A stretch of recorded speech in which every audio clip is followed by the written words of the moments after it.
In today's video, I'm going to teach you how to upload video files to Otter AI and access their transcripts. Before you begin, make sure the video files you want to transcribe are already saved on your local storage.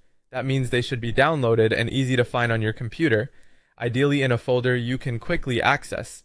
Taking a moment to organize your files first can make the whole process much smoother, especially if you plan to upload more than one video.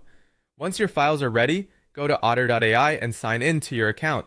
After you're on the main workspace, look for the import option and click it. This is the feature that allows you to bring existing audio or video files into Otter so the platform can generate a transcript for you automatically.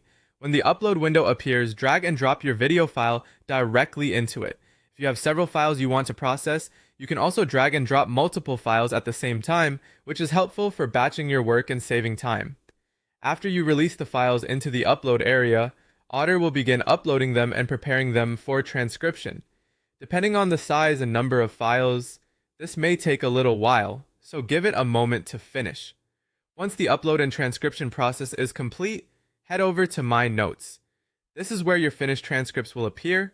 Look for the files that show as completed, then click on the one you want to open. Inside, you'll be able to read through the transcript generated from your video.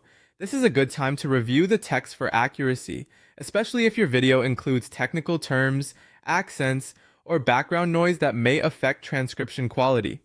If you need a copy of the transcript outside of Otter, use the export option available from the completed note.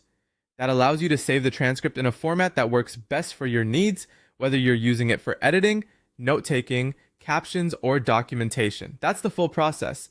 Save your video files locally, import them into Otter AI, and then open the completed files in My Notes to read and export the transcripts. Once you've done it once, it becomes a very quick workflow you can repeat anytime you need transcripts from your video content.